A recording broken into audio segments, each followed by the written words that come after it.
Армысыздар, құрметті көрермендер, бұл сөзіңіз аузыңызда бағдарламасы және оның жүргізушісімен Айман Болат. Бүгін біздің студиямызда 66-55 әскери бөлімі рота командирінің орынбасары Медет Рүстемұлы Есенқұлов мырза қонақта. Медет Рүстемұлы, студиямызға қош келдіңіз. Қош көрдік.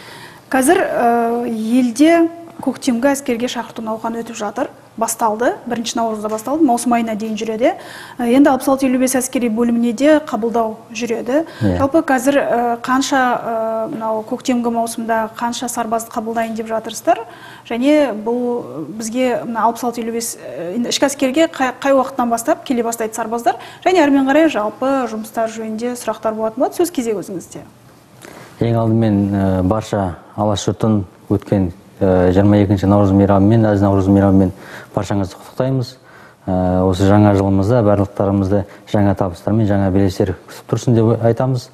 Және де сұрағыңызға жауап ретінде айтатын болсақ, бізде ұлттық ұлан әскерінде көктемгі әскерге шақыру ол бізде мамыр айынан бастап жүргізе бастайды. Нақты сандар бойынша мен дәлелдерді кейінірек айтар жатырмын, бірақ дәл қазіргі уақытта бізде осы көктемгі аға сарбаздар деп атаймыз біздер, осы жылы шығарып салудан кейін барып, біз нақты сандар бойынша, одан кейін әрбір өңірлерге бізге қанша сарбаз келетін бойынша мәліметтер береміз, және сол бойынша сарбаздарды шақырып алатын боламыз.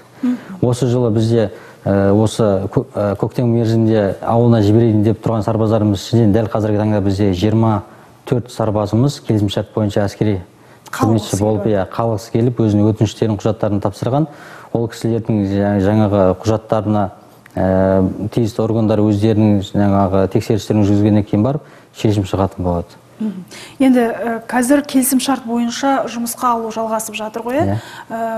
Мысалы, біздің көрермендеріміздің арасында осы әскери қызметке араласқысы келетін азаматтар болса, оларға қайда жолығуға болады, қандай талаптар бар, қандай құжаттар жинау керек? Әрине, бұл өте орынды сұрақ. Бізде ұлттық ұлан әскери құрылымы, ол барлық Қазақстан Республикасының азаматтарына деген өздерін қызмет етемін деп ынта білдірген барлық азаматтарға есігі ашық. Ол әрбір қалада біздің ұлттық ұланның әскери бөлімдері орналасқан, және де сол әскери бөлімдерге барып өз өтініштерін беруге болады.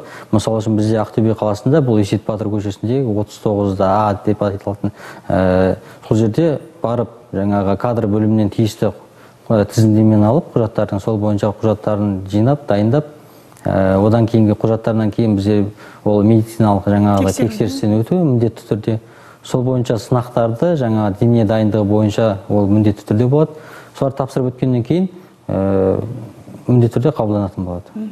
Қанша жастан бастап, қанша жасқа дейін қабылдайсыздар? Ол негізінен айтып өтетін болсақ, мерзімді әскери қызметші болып келгеннен кейін, уже міндетті түрде егер қалау өз ынтасын білдіретін болса, енді 18 жастан деп айтқанбыз, мерзім қызметке шақырғаннан кейін сол уақыттан бастап қалуға болады. Немесе соңғы заңдар бойынша бізде 27 жасқа дейін басқа келіп тапсыруға болады. Міндетті түрде әскери билеті болу керек? Иә, болу керек. Денсаулығы жарамды, психологиялық тұрғыдан төзімді. Ол сынақтардың барлығы комиссия қабылдайды ғой? Тексереді, қабылдайды. Және бір жылда қанша келісімшарт бойынша қанша адам жұмысқа алынады, немесе ондай элемент қойылмаған ба? Жоқ, ондай қойылмаған. Бізге қаншалықты кадрлық орындар бос болады, біз соны толтыру мақсатында ол жыл сайын жүріп жатады. Бізде қазір таңда жыл сайын бізде зейнеткерлермен шығып жатыр, олардың орны бос қалады. Жыл сайын бізде айтарлықтай көлемде болады бос орындар. Келісімшартпен қандай қызметтерге келе алады? Ол жерде ең бірінші келісімшарт болып қызметті бастайтын лауазымдар ол міндетті түрде сақшыдан басталады. Яғни қатардағы жауынгерден басталады. Одан кейін оның қабілеттеріне байланысты әскери бөлімдердің ішінде өзі нелері бар, жаңағыдай бөлімшелеріміз бар. Соларға жаңағы қабілетіне байланысты ұсыныс беріліп, орын ауыстырып, дәл ары қарай қызметін жалғастырады. Ол азаматтар қазір қызметтік пәтермен қамтылады ма, немесе жалақы мөлшері қаншалықты? Бізде Жалақы мөлшері әрбір лауазымға байланысты есептелінеді. Қарапайым халыққа түсінікті болып айтатын болсақ, Ақтөбе қаласында қазіргі таңда ең төменгі деген жалақы көлемі, әскери жалақының төменгі көлемі ол бізде 100 мыңнан басталады деп айтуға болады. Ал егер де мына квартира жаңа тұрғын үймен қамтамасыз ету бойынша бізде осы соңғы жылдары мына тұрғын үй жинақ банкімен бірлесіп отырып іс-әрекет жасалынып отыр.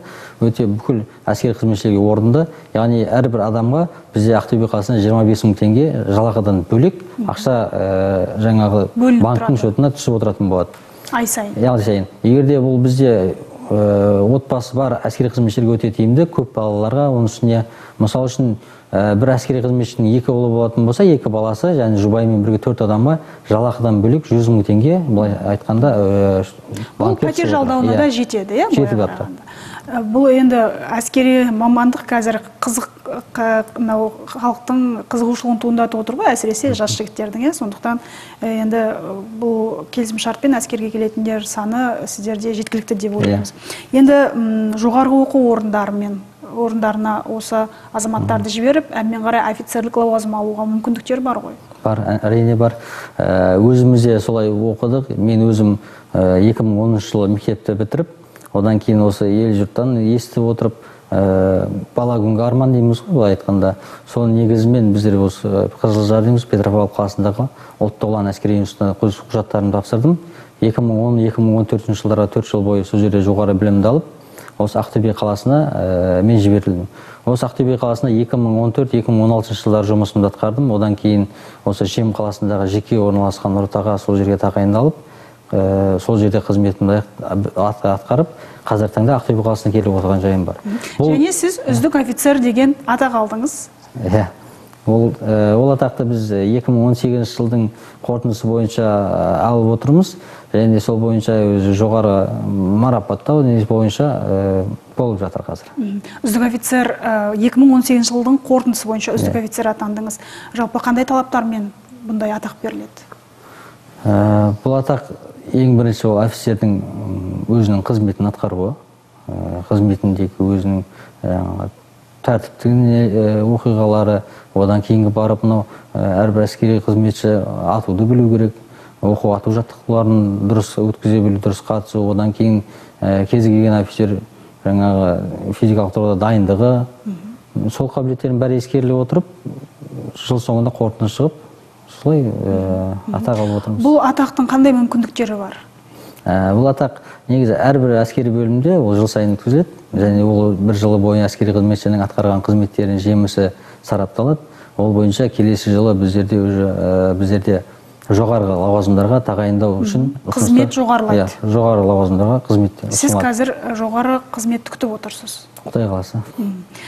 Қазір енді қандай жұмыста, жалпы сіз рота командирінің орынбасарысы, 66-55 әскери бөлімінде қандай жұмыстар атқарып жатсыздар? Қазір ол жақтан тәрбиелік бағыт жағынан болсын, басқа жағынан болсын? Негізі әскери бөлім, біздің әскери бөліміміз ол қоғам тәртіптерді қамтамасыз ету болып есептеледі Ақтөбе қаласында, сонымен бірге түзеу мекемелеріндегі қауіпсіздікті қамтамасыз ету болады. Сол бойынша осы жылға дейін 92 жылда ашылған болса біздің әскери бөліміміз, содан бері осы күнге дейін сол қызметті үздік деңгейде атқарып келе жатыр деп айтуға болады.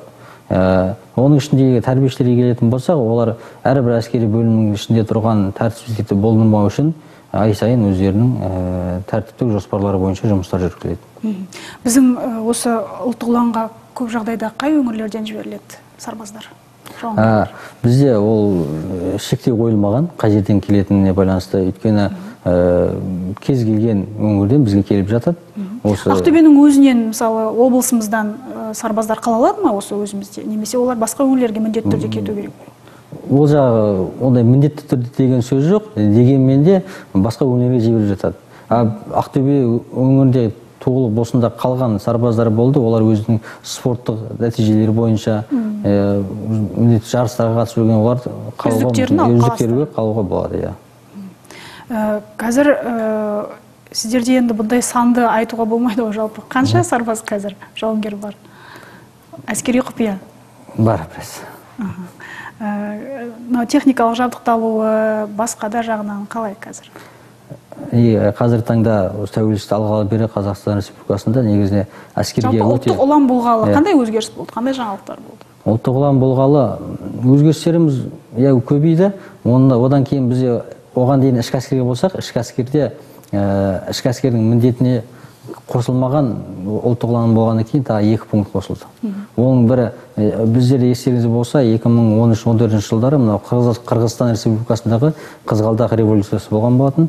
Сол кезде біздің шекара қызметіне көмек ретінде біздің Тараз қаласында орналасқан әскери бөлім жаңа шекара қызметіне өздерінің көмек ретінде әскерлерді бөлінген болатын.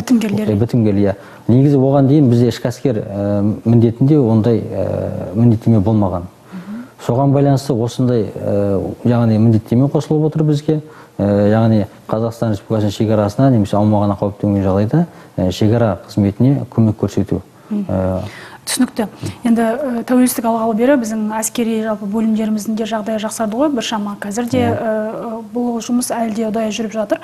Медет Рүстемұлы, бүгінгі сұхбатыңызға рахмет. Бірталай біздің көрермендеріміз өзіне қажетті ақпаратты алды деген сенімдеміз. Әсіресе мынау келісімшарт бойынша енді қызықтыратын сұрақтар көрермендеріміздің арасында өте көп. Алдағы уақытта сіздерді тағы да осы студиямызда күтеміз. Келіп тұрыңыздар, жақсы жаңалықтарыңыз болса, бөлісіп тұрыңыздар. Еңбектеріңізге жеміс тілейміз. Рахмет, сізге сау болыңыздар. Құрметті көрермен, бізге берілген уақыт осымен өз мәресіне жетті. Студиямызға келіп сұрақтарымызға жауап берген 6655 әскери бөлімі рота командирінің орынбасары Медет Рүстемұлы Есенқұлов. Бүгінге осы. Амандықта жүздескенше.